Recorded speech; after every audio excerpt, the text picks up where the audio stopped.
ॐ स्थापकाय च धर्मस्य सर्वधर्मस्वरूपिणे अवतारो वरिष्ठाय रामकृष्णाय ते नमः। ॐ नारायणं नमस्कृतं नरं चैव नरोत्तमं देवीं सरस्वतीं चैव ततो जयमुदीरयेत्।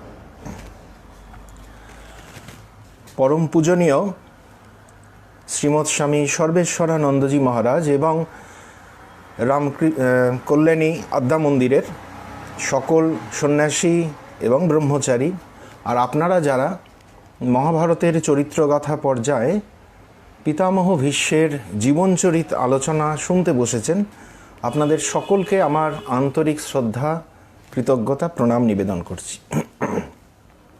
आगेर दिन आमरा जेखाने शुरू करेছিলাম शेष करेছিলাম सेटा হচ্ছে परशुरामके संगे निये अम्बा कुरुक्षेत्रे एसेছিলেন पितामह भीष्मके बध करार अभिप्राय।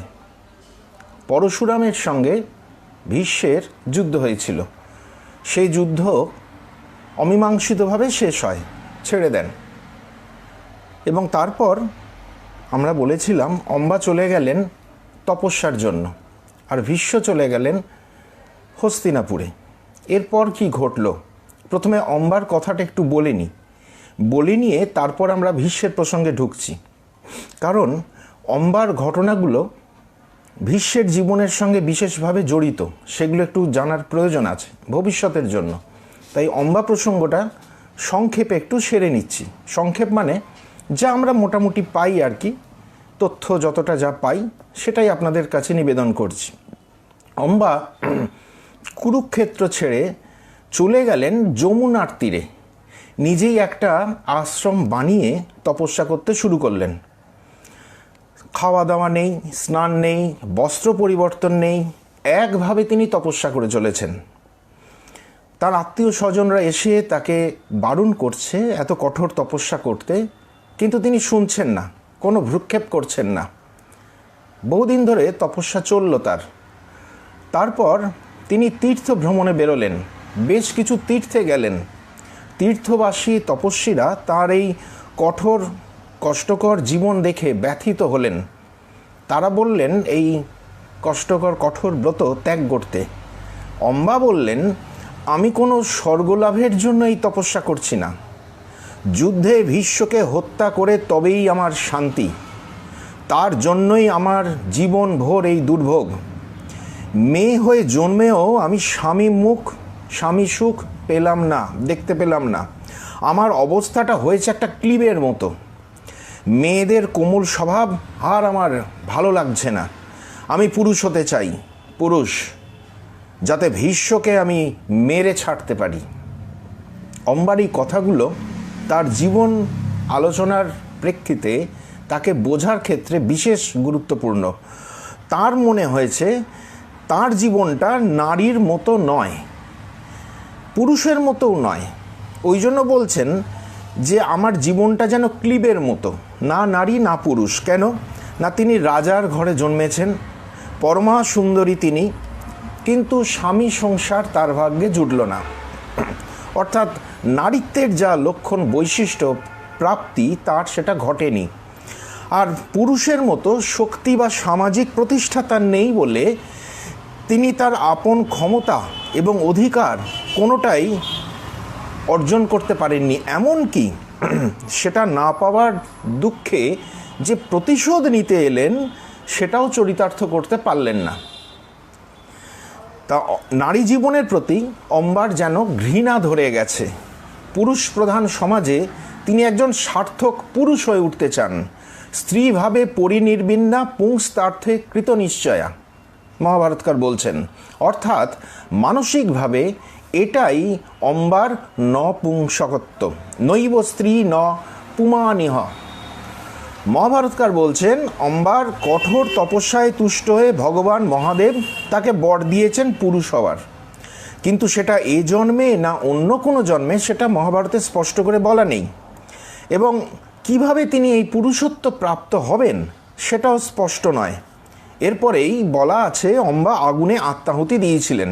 আসলে এটা হয়তো মানসিকভাবে অম্বার নারীত্ব ত্যাগ। কেননা তিনি নিজেই বলছেন নারী জীবনে তার ঘেন্না ধরে গেছে, তবে শারীরিকভাবে তিনি নারীই রইলেন, শুধু বেশভূষা, আচার আচরণ, পছন্দ অপছন্দ পুরুষ সুলভ হয়ে গেল।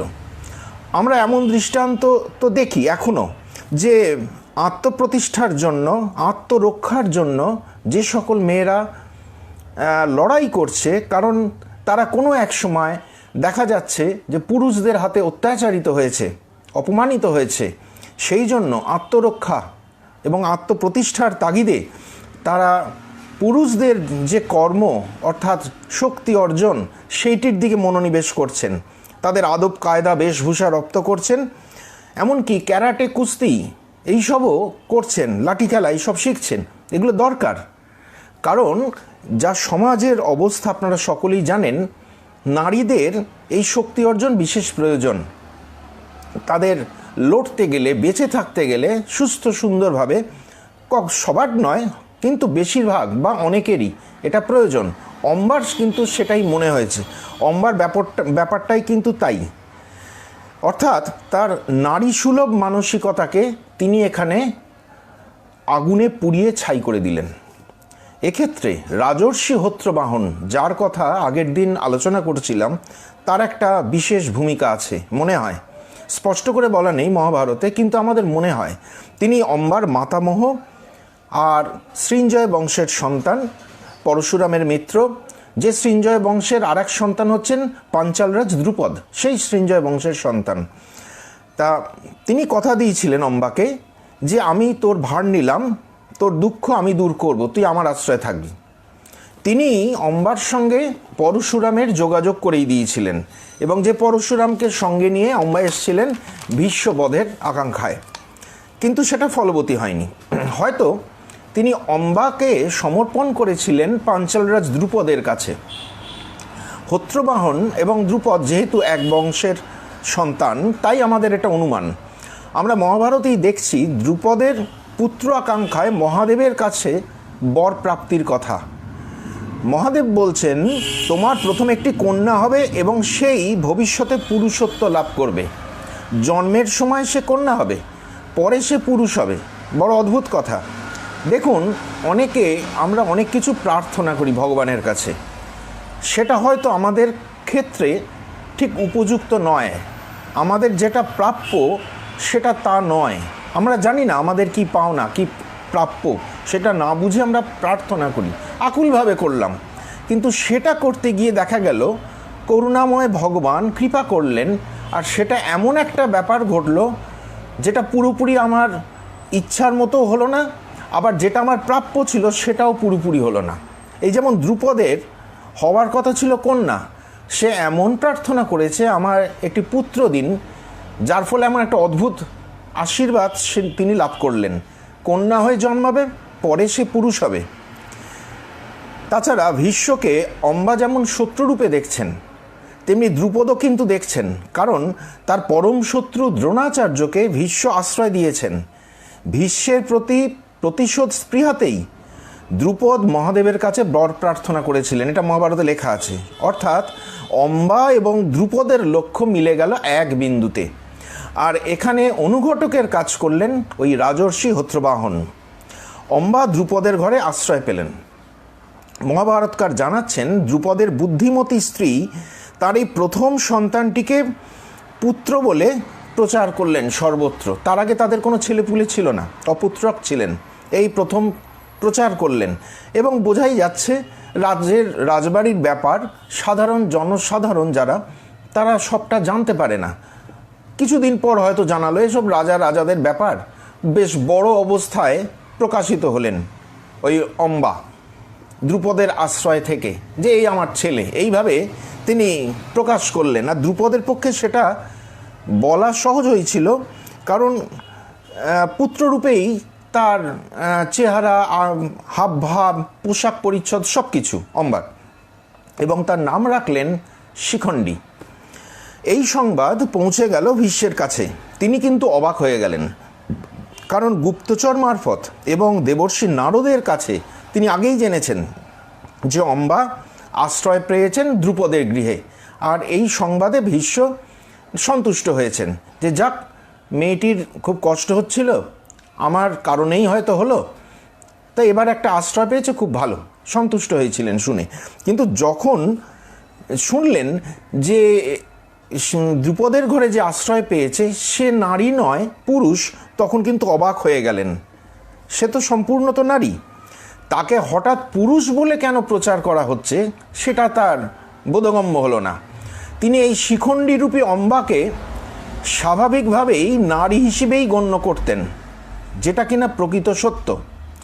কুরুক্ষেত্র যুদ্ধের আগে যুদ্ধ পরিকল্পনা নিয়ে যখন দুর্যোধনের সঙ্গে কথা হচ্ছে ভীষ্মের, তখন ভীষ্ম বলবেন, পরের ঘটনা, এটা অনেক পরের, আমি প্রসঙ্গত এটা বোঝানোর জন্য একটু আগে বলে নিচ্ছি। তখন ভীষ্ম বলবেন, আমার চিরকালের নীতি হলো আমি কখনো স্ত্রীলোকের নামধারী পুরুষকে, আগে স্ত্রী ছিল এখন পুরুষ হয়েছে এমন মানুষকে, এবং পুরুষ সাজে সজ্জিত স্ত্রীলোকের ওপর কখনো বাণ নিক্ষেপ করি না, কারণ তিনি ব্রহ্মচারিত। লক্ষণীয়, ভীষ্ম কখনোই অম্বা শিখণ্ডীকে নপুংসক বলছেন না, নারী বলে উল্লেখ করছেন। শিখণ্ডীর নপুংসকত্ব তাই শারীরিক নয়, সম্পূর্ণত বাহ্য আচরণগত। এই মিশ্রচারিতাকে ঘৃণা করেন ভীষ্ম। আমাদের সিরিয়ালের জ্ঞান থেকে আমরা ঠিক উল্টোটা ভাবতাম, তিনি নাকি পুরুষের মতো পুরুষ, অথচ তার স্বভাব নারীদের মতো, কিন্তু তা নয়, বরং উল্টোটা। তিনি অম্বা শারীরিকভাবে নারী, কিন্তু হাবভাবটা পুরুষের মতো। যাই হোক, অম্বাকে শিখণ্ডী হতে গিয়ে প্রচুর কায়িক পরিশ্রম করতে হয়েছিল, যা কিনা তার সেই তপস্যার অঙ্গ। এরপর দ্রুপদের আশ্রয় থেকে তার লোকশিক্ষা, শিল্পশিক্ষা ইত্যাদি হলো। এরপর অস্ত্রশিক্ষা হলো আচার্য দ্রোণের কাছে। সেকালে শিক্ষাক্ষেত্রে এই উদারতাটা ছিল, যেটা আজকালকার দিনে আমরা ভাবতে পারি না। দ্রোণাচার্য পাঞ্চালরাজ দ্রুপদের শত্রু, সেই দ্রোণাচার্য তার হন্তারূপে যিনি আবির্ভূত, সেই ধৃষ্টদ্যুম্নকে নিজে যেচে অস্ত্রশিক্ষা দান করেছিলেন। সেরকম দ্রুপদ ওই ধৃষ্টদ্যুম্নের সঙ্গে শিখণ্ডীকেও পাঠিয়ে দিয়েছিলেন দ্রোণাচার্যের কাছে অস্ত্রশিক্ষার জন্য। আর দ্রোণাচার্য জানতেও পারলেন না এই শিখণ্ডী আসলে নারী, সে পুরুষ নয়। এ পর্যন্ত সব ঠিকঠাক চলছিল পরিকল্পনা মাফিক, কিন্তু সমস্যা হলো যখন দ্রুপদ শিখণ্ডীর বিবাহ দিলেন, তখন শিখণ্ডী যৌবনের শেষ প্রান্তে। দশার্ণ দেশের রাজা হিরণ্যবর্মার মেয়ের সঙ্গে শিখণ্ডীর বিবাহ হয়ে যাওয়ার পর তারা বুঝতে পারলেন শিখণ্ডী আসলে শিখণ্ডিনী। হিরণ্যবর্মা ক্রুদ্ধ হয়ে ঘোষণা করলেন দ্রুপদ একজন প্রতারক, তার রাজ্য আক্রমণ করে এই অন্যায়ের শোধ তুলবেন। ভয়তে দ্রুপদের ঘুম ছুটে গেল। প্রতিরক্ষা ব্যবস্থা যথেষ্ট মজবুত করে যজ্ঞটজ্ঞ করলেন। দিন রাত স্বামী স্ত্রী মিলে এক কাতর প্রার্থনা করতে লাগলেন ঈশ্বরের কাছে। দ্রুপদ ও তাঁর স্ত্রীর এই ভয়ানক বিড়ম্বনা দেখে শিখণ্ডী অরণ্যে তপস্যা করতে চলে গেলেন, যা তার কিনা স্বভাবসিদ্ধ। সেখানে যক্ষ স্থূনাকর্ণের সাহায্যে তিনি যেভাবে নিজের পুরুষত্ব প্রমাণ করলেন, সেটা বর্তমান বিজ্ঞান গবেষণার পরিপ্রেক্ষিতে কাল্পনিক বলে মনে হয়। কারণ ওই ঘটনার সত্যতা প্রমাণ করতে যেসব তথ্যের প্রয়োজন, মহাভারতে সেগুলো অনুপস্থিত। আমরা অনেক ক্ষেত্রে করছি কি, বর্তমান যুগের প্রেক্ষাপটে, বর্তমান শিক্ষা সংস্কৃতি যা আমাদের বিজ্ঞান দিচ্ছে, ইতিহাস দিচ্ছে, সেই অনুসারে মহাভারতকে বিশ্লেষণ করার চেষ্টা করছি। যেখানে যেখানে কল্পনার আশ্রয় নেওয়া হয়েছে, কারণ মহাকাব্য তো কল্পনা থাকবেই, রূপক থাকবেই, তার থেকে মূল সত্যে যাওয়ার চেষ্টা করছি। কিন্তু এই ক্ষেত্রে দেখছি সেটি আমাদের পক্ষে সম্ভব হচ্ছে না।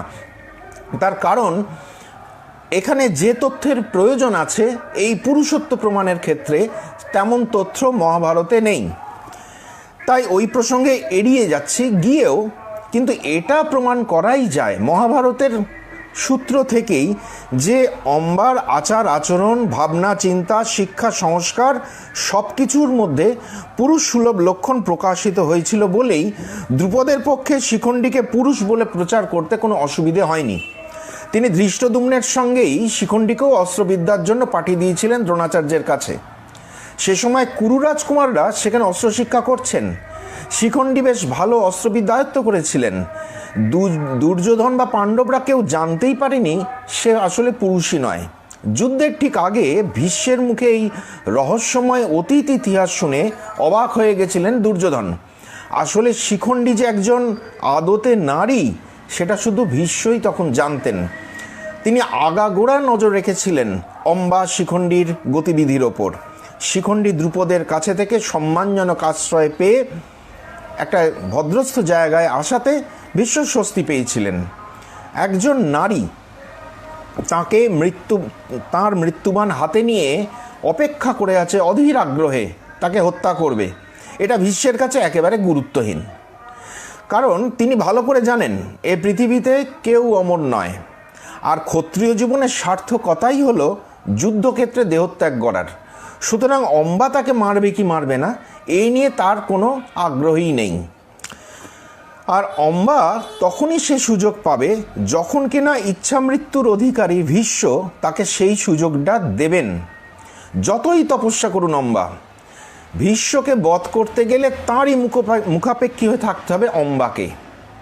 ভীষ্মের অনুগ্রহেই অম্বা তাকে বধ করার একটা সুযোগ পাবেন, যদি ভীষ্ম অনুগ্রহ করেন তবে। তাই ভীষ্মের মনোযোগের কেন্দ্রে আর অম্বা নয়, বরং হস্তিনাপুর, কারণ সেখানকার অবস্থা টালমাটাল।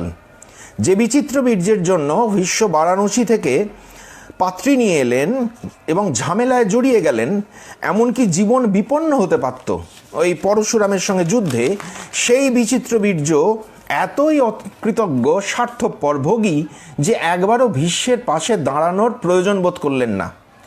যুদ্ধ বিগ্রহে কোনো অংশ না নিয়ে, কোনো দায়িত্বপূর্ণ ভূমিকা না গ্রহণ করে শুধু বিলাস ব্যসন এবং দুই স্ত্রীকে নিয়ে আমোদে প্রমোদে কাটাতে লাগলেন। মনে করলেন তার জীবন সার্থক হয়ে গেছে রাজসিংহাসনে বসে, বংশের একমাত্র উত্তরাধিকারী। তাই তাকে সত্যবতী সবসময় আগলে আগলে রাখতে গিয়ে তার মেরুদণ্ডটাকেই কমজোরি করে দিলেন। যে সকল পিতামাতা তার সন্তানকে এরকম আগলে আগলে রাখেন তাদের এই দুর্দশা হয়, আমরা জানি। রবীন্দ্রনাথের সেই বঙ্গমাতা কবিতাটা একটু স্মরণ করে দেখবেন, রেখেছ বাঙালি করে মানুষ করনি। ওই কবিতাটার মধ্যে এই ভাবটি আছে। আমরা আমাদের সন্তানকে এত আগলে আলতো করে রাখি যে তার গায়ে যেন কোনো কষ্ট দুঃখ বিপদের আঁচ না লাগে। তাতে কি হয়, তাদের মেরুদণ্ডটা কমজোরি হয়ে যায়, পরবর্তীকালে তাকে ভুগতে হয়। ভুগলেন সত্যবতীও। অকালে যক্ষা রোগে আক্রান্ত হয়ে বিচিত্র বীর্য দেহত্যাগ করলেন। ফলত একটা বজ্রাঘাত হলো যেন হস্তিনাপুর রাজবংশে। অকুল পাথারে পড়ে গেলেন সত্যবতী এবং ভীষ্ম। সত্যবতীর পিতা দাসরাজ কন্যার স্বার্থে যেসব শর্ত রেখেছিলেন সব জলে চলে গেল। শান্তনু জানতেও পারলেন না যে যুক্তি দিয়ে তিনি ভীষ্মকে বঞ্চিত করেছিলেন, বিবাহ করেছিলেন সত্যবতীকে, তা মিথ্যা, নিষ্ফল হয়ে গেল। Man proposes and god disposes. ওই জন্য তো শরণাগত হতে হয়। আমরা মূর্খ, আমরা তো হই না, তার ফল হাতে হাতে পাই। প্রাসাদ জুড়ে তাই শুধু হতাশা, দীর্ঘশ্বাস, উদ্বেগ।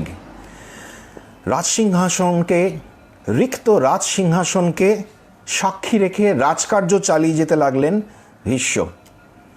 একদিন সত্যবতী এসে উপস্থিত হলেন তার কাছে।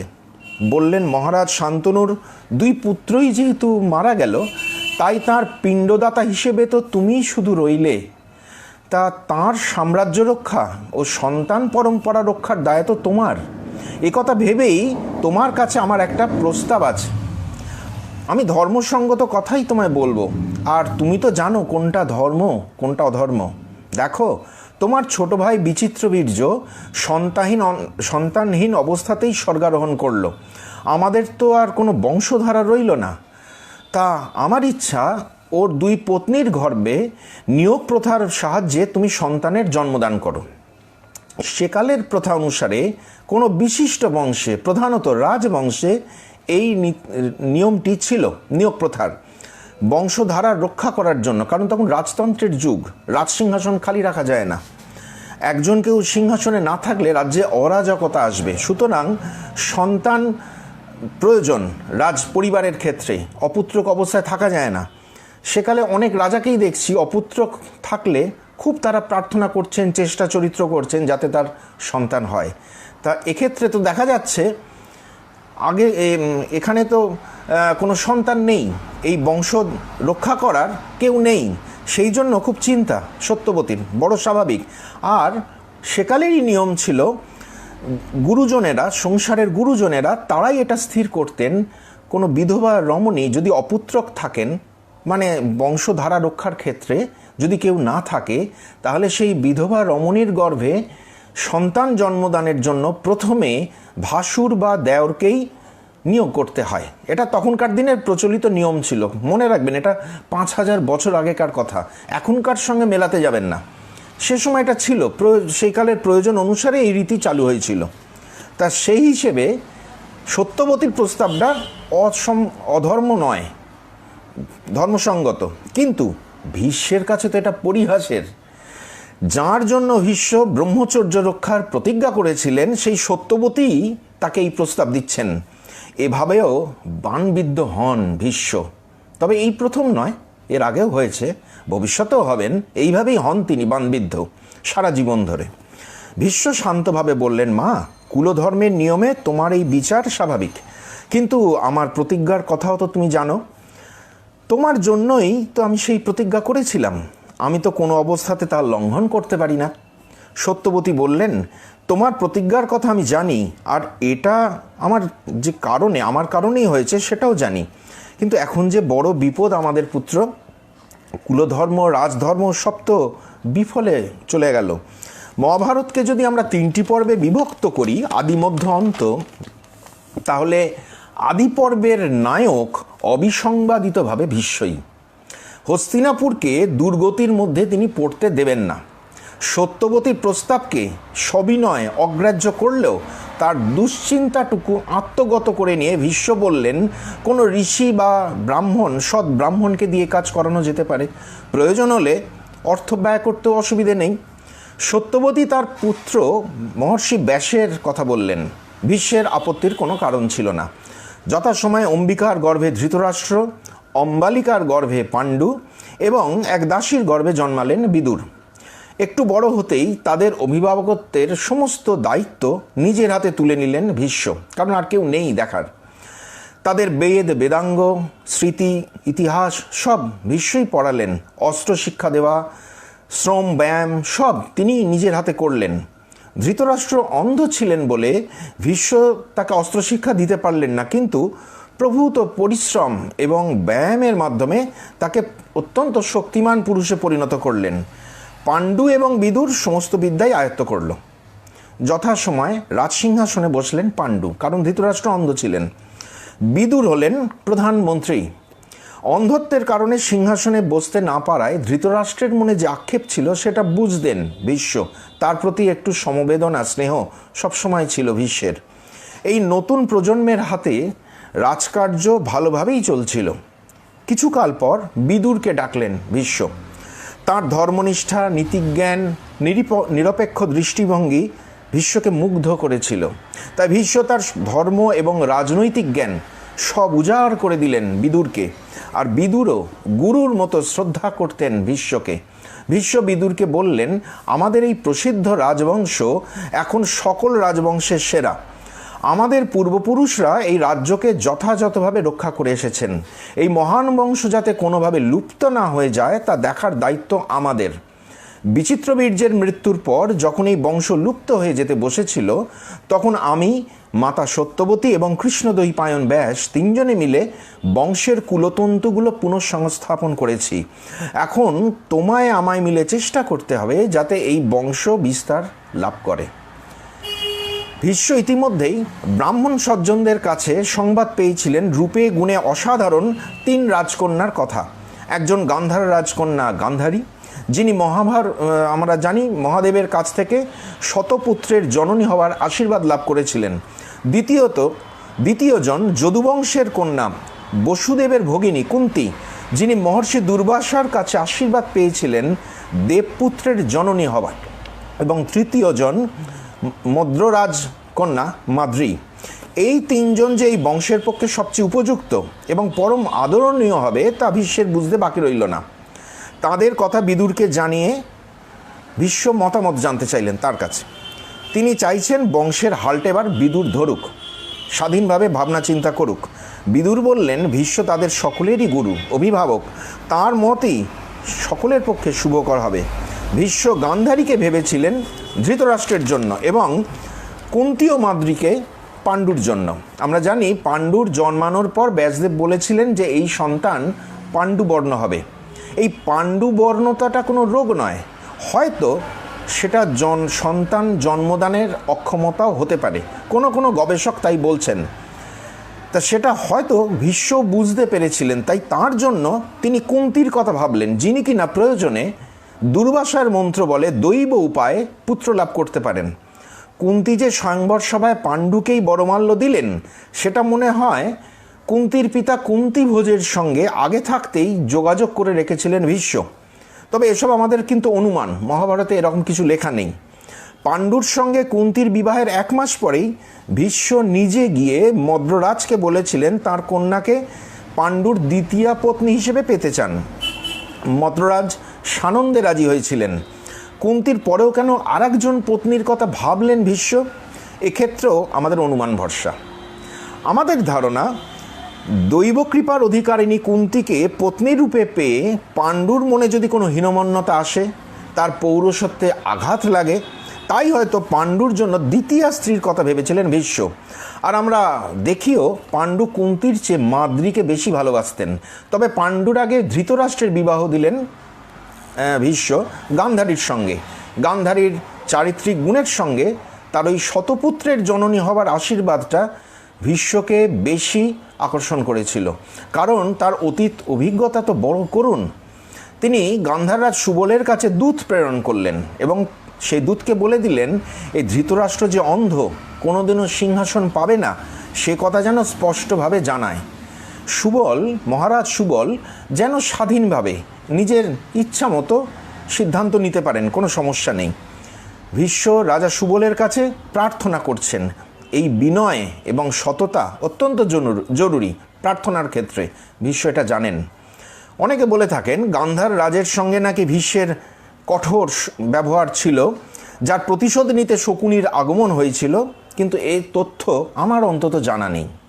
মহাভারত খুঁজে আমি কোনো এই ধরনের তথ্য পাইনি। আমার ধারণা যারা এগুলো বলেন এগুলো তাদেরকে জিজ্ঞাসা করলেই ভালো, এগুলো তাদেরই কল্পনা, করতেই পারেন, কপিরাইট তো নেই মহাভারতে। ধৃতরাষ্ট্র এবং পাণ্ডুর পর বিদুরেরও বিবাহ দিলেন ভীষ্ম, উপযুক্ত পাত্রের সন্ধান করে। সব কিছু মিটে যাওয়ার পর বেশ নিশ্চিন্ত হলেন ভীষ্ম। ভ্রাতুষ্পুত্রদের হাতে সমস্ত দায়িত্বভার দিয়ে বোধহয় তিনি একটু নিজেকে গুটিয়ে নিয়েছিলেন রাজকার্য থেকে।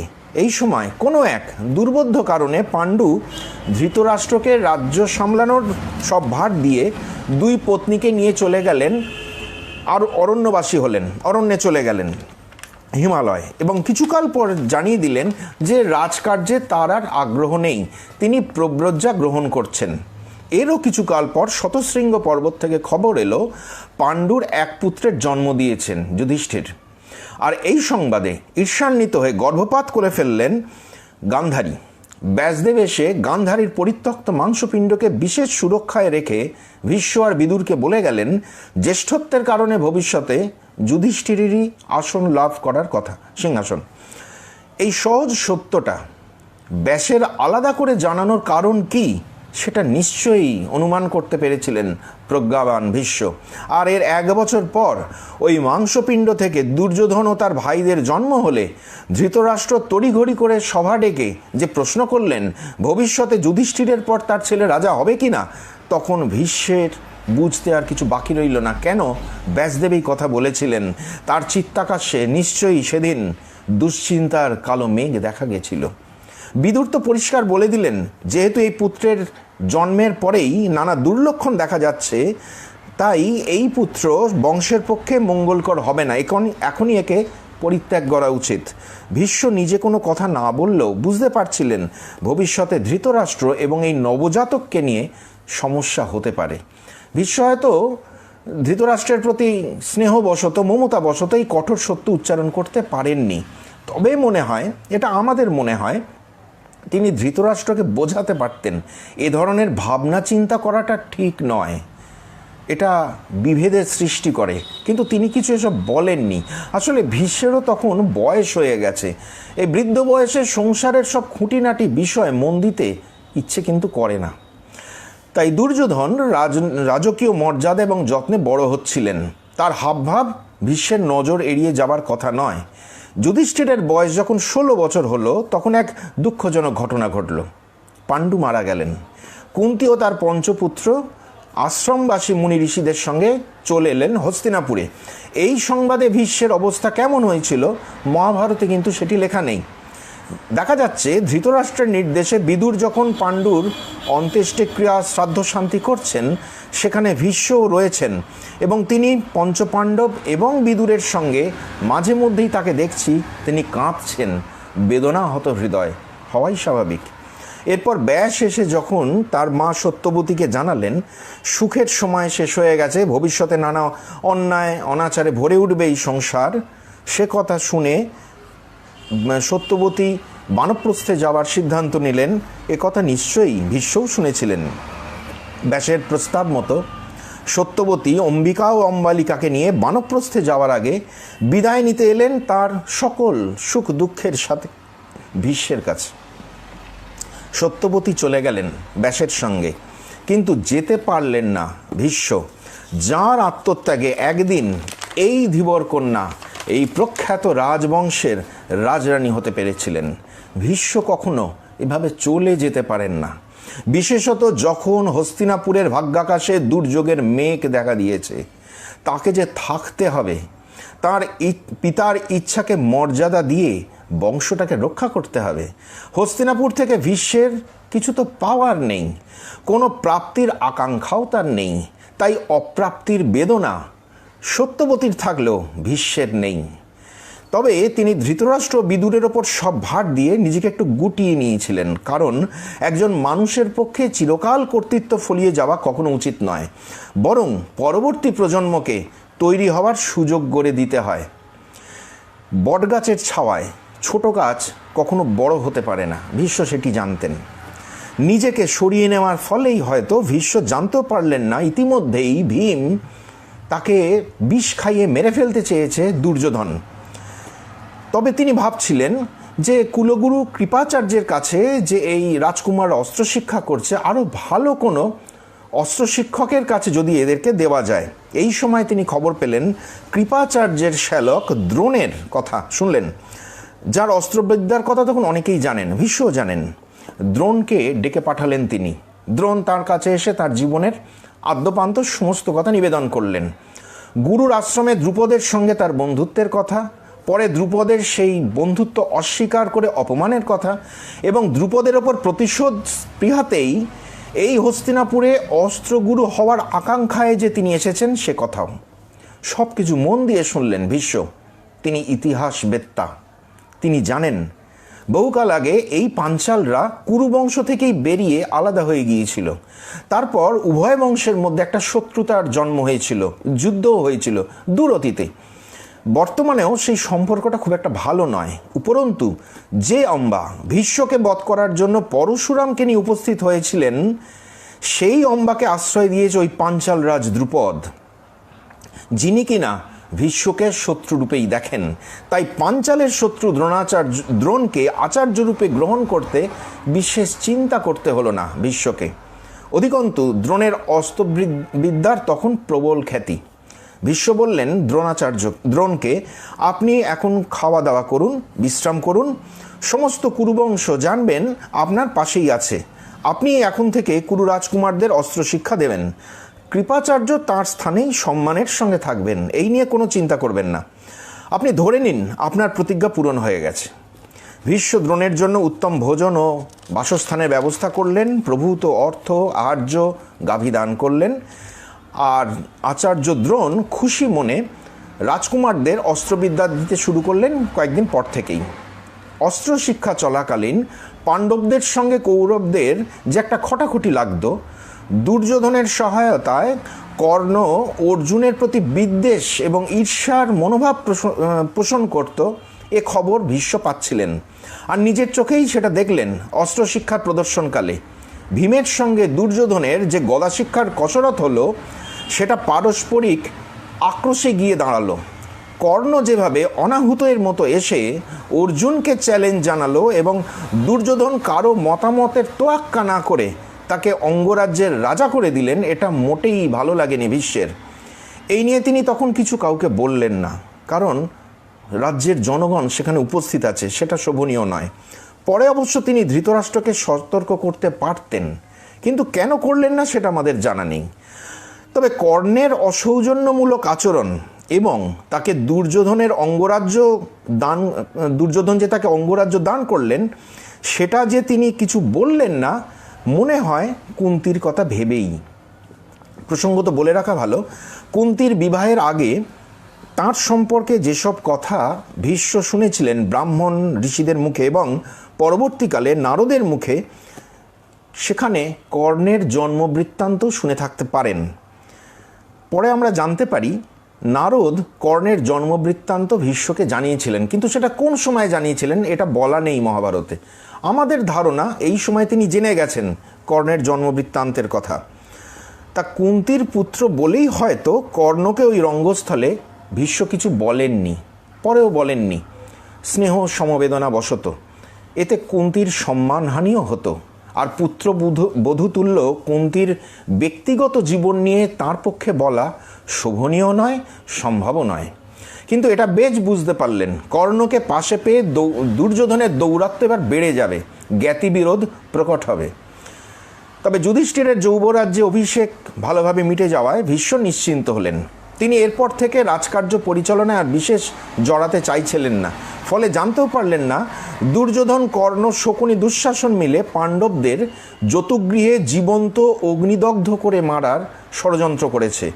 এমনকি যুধিষ্ঠির যখন বারণাবত যাত্রা করছে, অপ্রসন্ন চিত্তে ভীষ্মের চরণ বন্দনা করছে, তখনও ভীষ্ম বুঝতে পারলেন না পাণ্ডবরা স্বেচ্ছায় সানন্দে বারণাবতে যাচ্ছে না, যাচ্ছে ধৃতরাষ্ট্রের ইচ্ছায়। বিদুর সব জানলেও ভীষ্মকে কিন্তু জানাননি।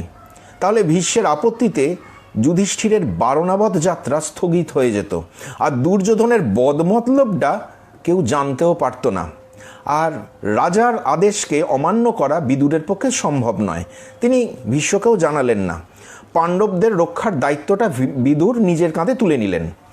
যখন পাণ্ডবদের অগ্নিদগ্ধ হয়ে মৃত্যুর সংবাদ এসে পৌঁছল হস্তিনাপুরে, তখন ধৃতরাষ্ট্রকে খুব কান্নাকাটি করতে দেখছি। এটা তার অভিনয়, আমরা বুঝতে পারি, কিন্তু ভীষ্মকে ততটা দেখছি না।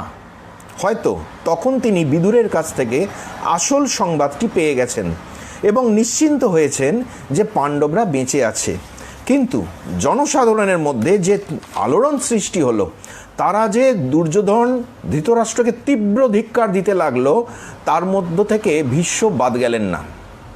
সকলের মনেই প্রশ্ন, ভীষ্ম থাকতে এটা কি করে হলো?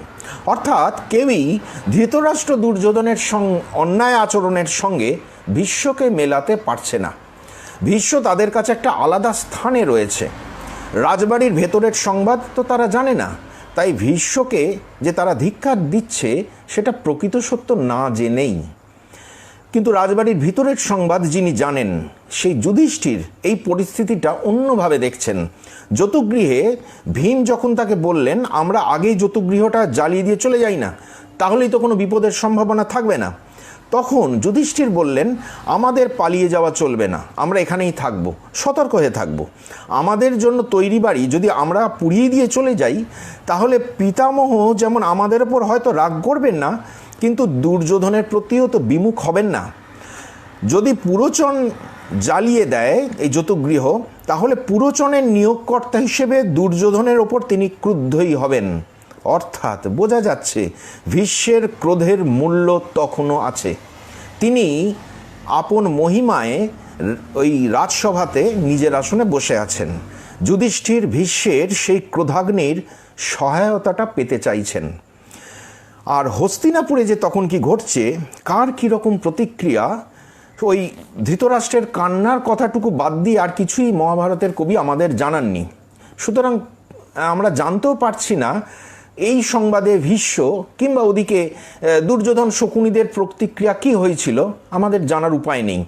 মহাভারতের কবি এদের কথা বলার চেয়েও তিনি বেশি আগ্রহী পাণ্ডবদের কার্যকলাপ বলতে, কারণ সেখানে তখন নিত্য নতুন রোমাঞ্চকর ঘটনার সমাবেশ। ভীষ্মের প্রসঙ্গ এরপর আমরা পাচ্ছি মহাভারতে একেবারে দ্রৌপদীর সঙ্গে পাণ্ডবদের বিবাহের পর, অর্থাৎ এর প্রায় 1.5 বছর পর ধৃতরাষ্ট্রের ডাকা জরুরি বৈঠকে বক্তব্য রাখতে গিয়ে। তবে এ প্রসঙ্গে একটা কথা বলে রাখি, যে দ্রুপদ বা পাঞ্চাল হস্তিনাপুর রাজবংশের শত্রু, যার সঙ্গে ভীষ্মের সম্পর্কটা অম্বা বা দ্রোণাচার্যের কারণে মোটেই ভালো নয়, তাদের সঙ্গেই পাণ্ডবদের বৈবাহিক যোগ স্থাপন হয়ে গেছে। এটা ভীষ্মকে নিশ্চয়ই অস্বস্তিতে ফেলেছিল। ভীষ্ম কৌরব পাণ্ডব সকলকেই প্রায় সমদৃষ্টিতেই দেখতেন, কিন্তু প্রায় বললাম এই কারণে, কারণ পাণ্ডবদের প্রতি তার স্নেহ অধিক ছিল। সেই তারা যখন দ্রুপদের সঙ্গে যুক্ত হয়ে গেল, উপরন্তু সে যুগের রাজনীতির যিনি মধ্যমণি কৃষ্ণ, তিনি এসে পাশে দাঁড়িয়েছেন, এই সংবাদে ভীষ্মের কাছে বিষয়টি আনন্দজনক হলেও হস্তিনাপুরের স্বার্থে সেটা ঠিক মনোপুত নাও হতে পারে। অবশ্য এই বিষয়ে কোনো প্রতিক্রিয়া তার কাছ থেকে আমরা পাই না। তা ওই সভাতে তিনি যে বক্তব্য রাখলেন সেটা পাণ্ডবদের ফেভারেই গেল। ওই সভাতে কর্ণ প্রস্তাব দিয়েছিলেন পাঞ্চালদের বিরুদ্ধে যুদ্ধযাত্রা করে পাণ্ডবদের মেরে শেষ করে ফেলার। ভীষ্ম বললেন, পাণ্ডবদের সঙ্গে যুদ্ধবিগ্রহ কখনোই উচিত নয়। ধৃতরাষ্ট্র, আমার কাছে তুমি যেমন, পাণ্ডুও তাই। গান্ধারীর ছেলেরা যেমন, কুন্তির ছেলেরাও তাই। পাণ্ডবদের রক্ষা করার দায়িত্ব আমার মতো তোমারও। ভীষ্ম এবার যে প্রস্তাবটা দিলেন তা স্পষ্টতই জ্ঞাতিবিরোধকে বন্ধ করতে, কিন্তু সেটা করতে গিয়ে মনে হয় তার হৃদয়টাকে 2 টুকরো করে ফেললেন।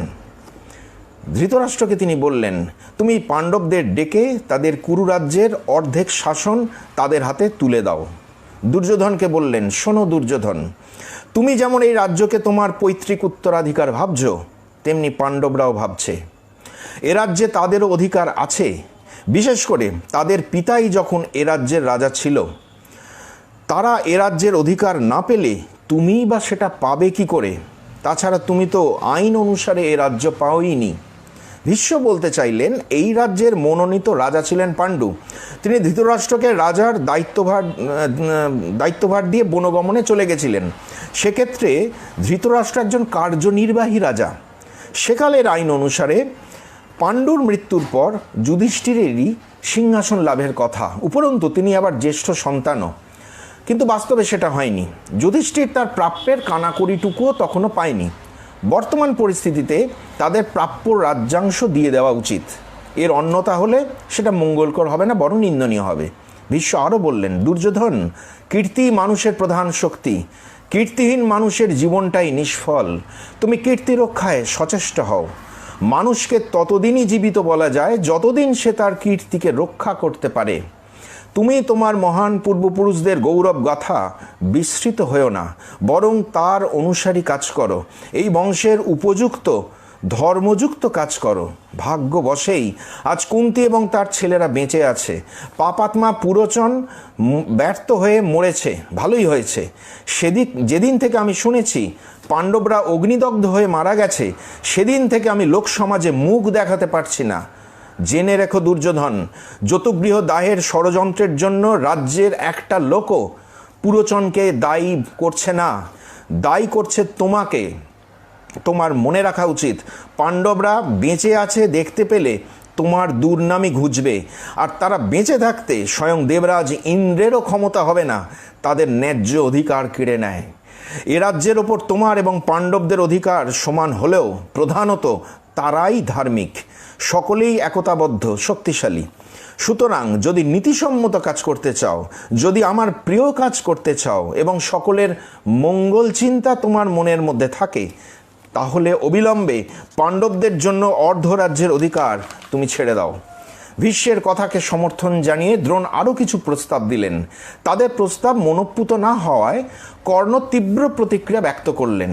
যে ভাষায় তিনি এই 2 সম্মানীয় ব্যক্তিকে গালি দিলেন, অপমান করলেন, তা ভীষ্মের কাছে ছিল একেবারে অকল্পনীয়। ইতিপূর্বে হস্তিনাপুর রাজসভায় নিজের ঘরে বসে ভীষ্মকে কখনো এতখানি অপমানিত হতে হয়নি, তাও আবার ঘরের ছেলের কাছ থেকে নয়, তার বন্ধু বহিরাগত কর্ণের কাছ থেকে।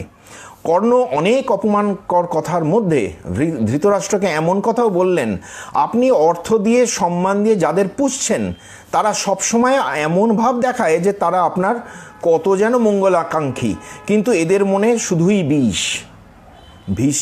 ভীষ্মকে পুষছেন নাকি ধৃতরাষ্ট্র। ভীষ্মের অনুমোদন ছাড়া ধৃতরাষ্ট্রের জন্মই হতো না। এসব আর কর্ণ জানবেন কবে? আচার্যদ্রোণ সঙ্গে সঙ্গে কর্ণকে ধমকালেন, বিদুরও তিরস্কার করলেন, কিন্তু ভীষ্ম কিচ্ছু বললেন না। তিনি বোঝাতে চাইলেন তার মতো মর্যাদা সম্পন্ন ব্যক্তি এ ধরনের অভদ্র কথার উত্তর দেবার প্রয়োজন বোধ করে না, এমন লোককে তিনি অগ্রাহ্যই করেন। ধৃতরাষ্ট্র বুঝতে পারলেন দুর্যোধন কর্ণের পরামর্শ মতো চললে সেটা কখনো বুদ্ধিমানের কাজ হবে না। এমনিতেই সারা রাজ্যের লোক তারা খুব দুর্নাম করছে, ধিক্কার দিচ্ছে যতুগৃহে কাণ্ডের জন্য। তাই তিনি ভীষ্ম, দ্রোণ, বিদুরের মতকে গ্রহণ করলেন, পাণ্ডবদের ফিরিয়ে আনতে আদেশ দিলেন। ভীষ্মের উপস্থিতিতেই ধৃতরাষ্ট্র পাণ্ডবদের অর্ধরাজ্য দান করলেন। শ্রদ্ধাবান বিনয়ী পাণ্ডবেরা ভীষ্ম এবং ধৃতরাষ্ট্রের মত নিয়েই রাজ্য শাসন করছিলেন। কিছুকাল পর আমন্ত্রণ পেয়ে ভীষ্ম সকলকে নিয়ে উপস্থিত হলেন নবনির্মিত নগরী ইন্দ্রপ্রস্থে, বর্তমানে যেটি নতুন দিল্লি। রাজসূয় যজ্ঞ উপলক্ষে সেখানে তখন সাজো রব। চারিদিকে ঘুরে ঘুরে পাণ্ডবদের সমৃদ্ধি দেখে পরিতুষ্ট হলেন ভীষ্ম। বিশেষত তিনি আনন্দ লাভ করলেন পাণ্ডবদের আন্তরিক শ্রদ্ধা, সম্মান এবং বিনয় দেখে। তাই দেখা যাচ্ছে হস্তিনাপুরে তিনি নিজেকে কিছুটা গুটিয়ে রাখলেও ইন্দ্রপ্রস্থে তিনি বেশ স্বচ্ছন্দ, নিজের মতামত ব্যক্ত করছেন স্বেচ্ছায়, সানন্দে। যেমন নিজেই যুধিষ্ঠিরকে ডেকে বললেন, দেখো যুধিষ্ঠির, দেশ বিদেশ থেকে কত রাজারা এখানে এসেছে, তাদের যথোপযুক্ত সম্মান যত্ন যেন ঠিকমতো নেওয়া হয়। আর এই যজ্ঞ উপলক্ষে 1 বছর ধরে যে সকল যাজ্ঞিক ব্রাহ্মণ এখানে রয়েছেন তাদেরও যেন যথাযথ সম্মান দক্ষিণা দেওয়া হয়। আর একজন শ্রেষ্ঠ মানুষকেও নির্বাচন করতে হবে, যিনি কিনা এই রাজসূয় যজ্ঞে শ্রেষ্ঠ অর্ঘ্যলাভের যোগ্য। যুধিষ্ঠির বললেন, আপনি বলুন না পিতামহ, কাকে এই শ্রেষ্ঠ অর্ঘ্যটি দেওয়া যায়? নামটি আগে থেকে ভাবাই ছিল ভীষ্মের। তিনি বললেন, শক্তিমত্তা এবং পরাক্রমের দিক থেকে দেখতে গেলে এক কৃষ্ণ ছাড়া দ্বিতীয় কারো নাম কিন্তু আমার জানা নেই। তোমার এই যজ্ঞে শ্রেষ্ঠ অর্ঘ্যলাভের যোগ্য তিনি ছাড়া আর কেউ হতে পারে না। গ্রহ তারকা নক্ষত্র মণ্ডলের মধ্যে সূর্য যেমন ভাস্বর, এই রাজমণ্ডলীর মধ্যে কৃষ্ণ তেমন আপন গরিমায় উজ্জ্বল।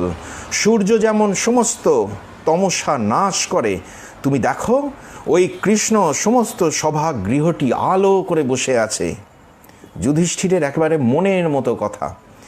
ভীষ্মের অনুমতি নিয়ে কনিষ্ঠ পাণ্ডব সহদেব যথোচিত আচারের অর্ঘ্য নিবেদন করলেন কৃষ্ণের শ্রীচরণে। কিন্তু এর পরেই সভায় একটি বিতর্ক শুরু হলো। জরাসন্ধের মৃত্যুর পর তার পক্ষের রাজারা, যারা কিনা কৃষ্ণ বিরোধী ছিলেন, তারা ক্ষিপ্ত হয়ে উঠলেন। তাদের মুখপাত্র হয়ে শিশুপাল চিৎকার করে অত্যন্ত রূঢ় ভাষায় গালাগাল দিতে লাগলেন। বললেন, পাণ্ডবদের আমি দোষ দিচ্ছি না, তারা তো একেবারে ছেলে মানুষ, কিন্তু এই বুড়ো ভীষ্মটার কি হলো? তার কি বুদ্ধিশুদ্ধি সব লোপ পেয়ে গেল? দূরের জিনিস দেখতেও পারে না, বুঝতেও পারে না। তারপর আক্রমণে লক্ষ্য করলেন কৃষ্ণকে, নানা অকথ্য ভাষায় অপমান করতে লাগলেন তাকে। যুধিষ্ঠির শান্তভাবে তাকে বোঝাতে চেষ্টা করলেন। ভীষ্মকে এবার বিরক্ত হলেন যুধিষ্ঠিরের ওপর।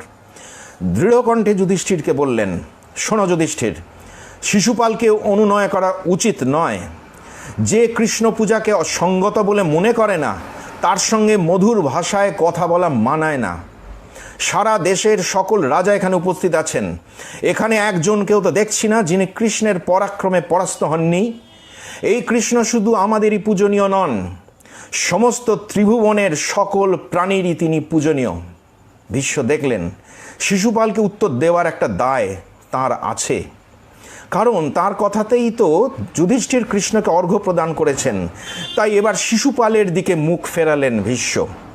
সেই রাজকীয় আভিজাত্যে, ক্ষাত্রবীর্যের অপার মহিমায়, আত্মপ্রত্যয়ের দীপ্ত কণ্ঠে ভীষ্ম বললেন, শিশুপাল, কৃষ্ণ সম্বন্ধে এ ধরনের কথা বলা উচিত নয় তোমার। কৃষ্ণের কীর্তি কথা শোনার জন্যই আমি বহু জ্ঞানী বৃদ্ধের সেবা করেছি, তাদের মুখে আমি উচ্চ প্রশংসা শুনেছি বহুবার। আমরা কেবল আত্মীয়তার খাতিরেই কৃষ্ণকে পূজা করিনি, কিংবা শত্রু ধ্বংস করেছেন বলেও করিনি, করেছি এই কারণে সকল সাধু লোকই তাঁর পূজা করে থাকেন। তিনি জগতের সকল প্রাণীরই সুখের আকর। আমরা যে অন্য কারো কথা বিবেচনা করিনি এমন নয়।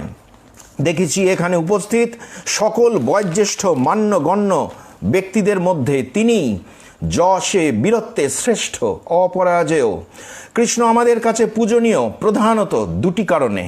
এক, বেদ বেদাঙ্গের জ্ঞান, অর্থাৎ রাজনীতি শাস্ত্রের জ্ঞান, শুধু অধ্যাত্ম জ্ঞান নয়, রাজনীতির জ্ঞান।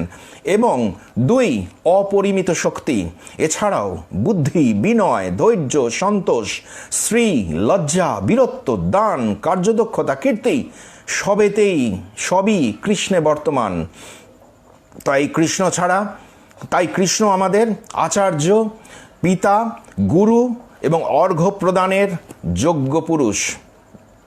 তাকে সেই কারণেই আমরা অর্ঘ্য প্রদান করেছি। সব কিছুই কৃষ্ণের মধ্যে বর্তমান। কৃষ্ণই জগতের উৎপত্তি ও স্থিতি এবং প্রলয়ের কর্তা। কৃষ্ণের জন্যই এই স্থাবর জঙ্গমাত্মক জগতের অস্তিত্ব। কৃষ্ণই প্রকৃতি, কৃষ্ণই সনাতন কর্তা, কৃষ্ণই সর্বভূতের চেয়েও উৎকৃষ্ট, তিনি একমাত্র পূজনীয়। এষো প্রকৃতিরব্যক্তা কর্তা চৈব সনাতন পরশ্চ সর্বভূতেভ্য তস্মাৎ পূজ্যতমো অচ্যুতঃ। পঞ্চভূত, পঞ্চতন্মাত্রা, একাদশ ইন্দ্রিয়, বুদ্ধি, অহংকার সব কৃষ্ণেই প্রতিষ্ঠিত। এই ত্রিলোক ব্যাপিয়া চেতন অচেতন যা কিছু আছে সব ভগবান কৃষ্ণেই বিরাজিত। তিনি যে সর্বদা সর্বত্র বিদ্যমান একথা ওই মূর্খ শিশুপাল বোঝে না। সে যদি মনে করে এই অর্ঘ্য প্রদান সঙ্গত হয়নি, তবে যা ইচ্ছা হয় করুক, আমি দেখে নেব। মূর্খ শিশুপাল ক্রুদ্ধ হয়ে আবার চেঁচাতে শুরু করলেন। তার বশংবদ রাজারা উত্তেজিত হয়ে আক্রমণের উদ্যোগ শুরু করল। শিশুপালের মুখের আগল খুলে গেল। অত্যন্ত কদর্য ভাষায় অপমান করতে লাগলো কৃষ্ণকে। বিচলিত হয়ে যুধিষ্ঠির ভীষ্মকে অনুরোধ করলেন একটা কিছু ব্যবস্থা করতে। ভীষ্ম এবার আশ্বস্ত করলেন যুধিষ্ঠিরকে, বললেন, তুমি চিন্তা করো না যুধিষ্ঠির, কুকুর কখনো সিংহকে সংহার করতে পারে না। নিদ্রিত সিংহের সামনে কুকুর যেমন চিৎকার করে, এই মূর্খ শিশুপালটা এখন তাই করছে। সিংহকে একবার জাগতে দাও, তারপর দেখো শিশুপালের কি দুর্গতি হয়। কৃষ্ণ যাদেরই সংহার করতে ইচ্ছা করেন না, তাদেরই এই রকম বুদ্ধিভ্রম হয়ে থাকে। মনে হচ্ছে শিশুপালের সময় হয়ে এসেছে। মনে রেখো যুধিষ্ঠির, কৃষ্ণই এই ত্রিভুবনের সকল প্রাণীর জন্ম এবং মৃত্যুর কারণ। শিশুপালের মুখ বন্ধ হলো না। অকথ্য ভাষায় গালাগালি দিতে লাগলেন ভীষ্মকে। তার মধ্যে অম্বা প্রসঙ্গ বাদ গেল না।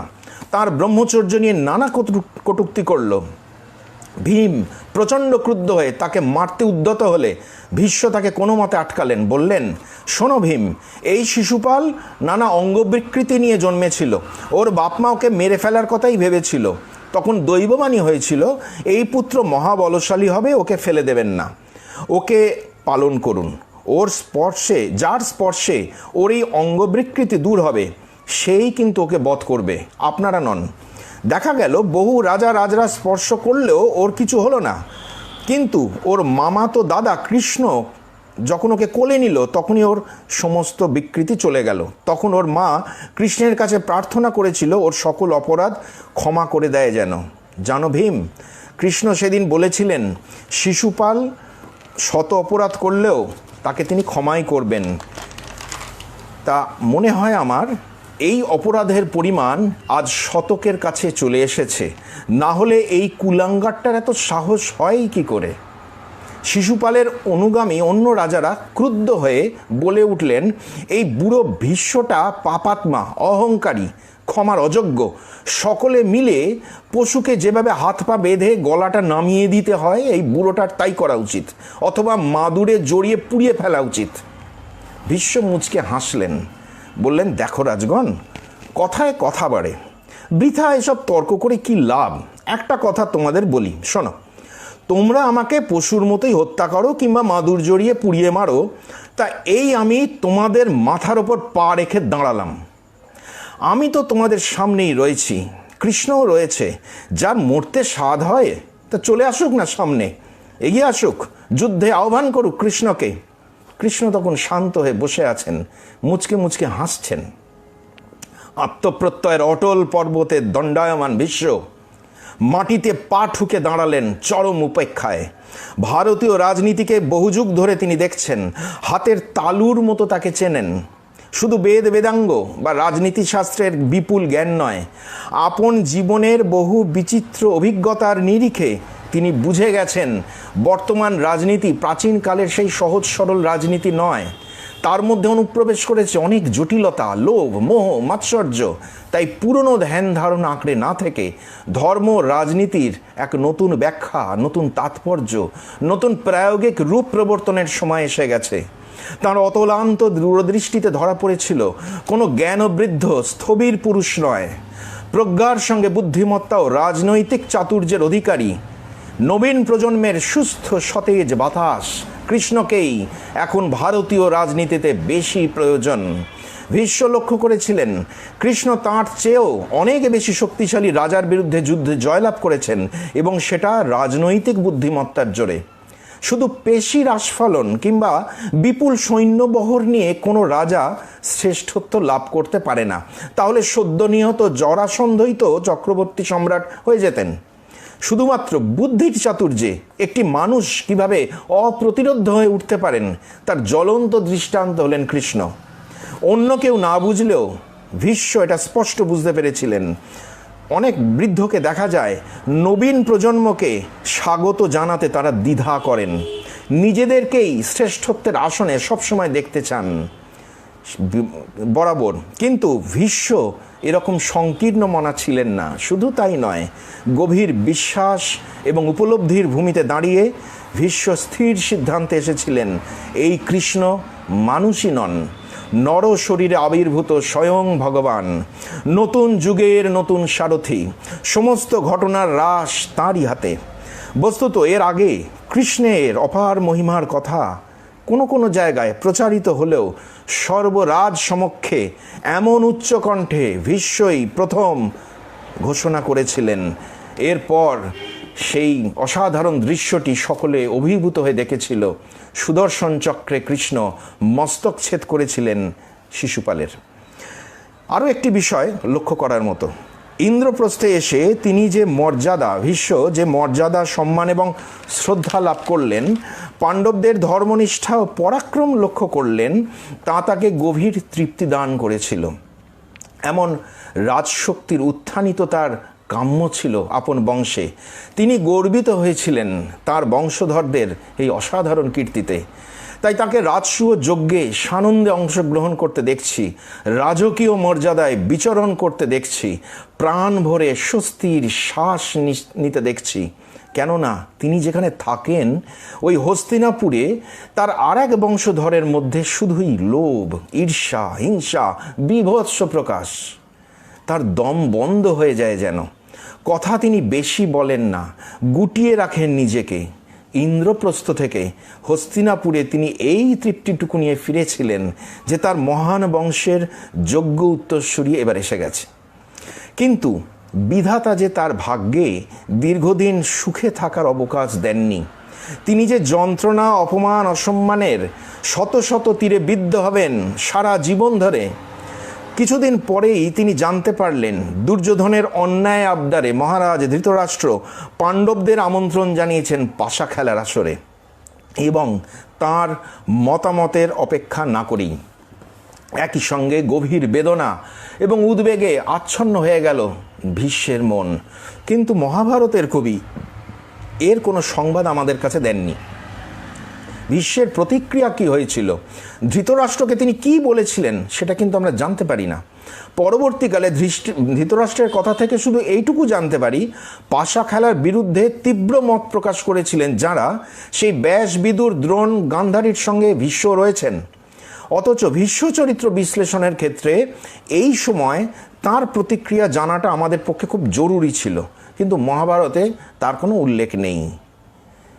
কিন্তু সেই হিসেবে আমরা এটা বলতে পারি, যতই উল্লেখ না থাক, ভীষ্ম তার অসাধারণ দূরদৃষ্টি প্রজ্ঞার মাধ্যমে এটা বুঝে গেছিলেন যে যেটি ঘটতে চলেছে সেটি হয়তো অনিবার্য কিন্তু অন্যায়। সেজন্য তিনি প্রতিবাদ করেছিলেন।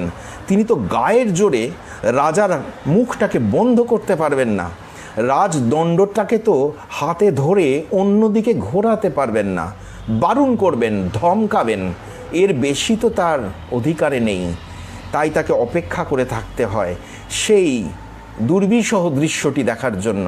আগামী দিনে আপনাদের বলবো পাশা খেলার আসরে ভীষ্ম কী করেছিলেন। আজ এই পর্যন্তই। সকলে ভালো থাকবেন, আমার প্রণাম নেবেন। নমস্কার, ধন্যবাদ।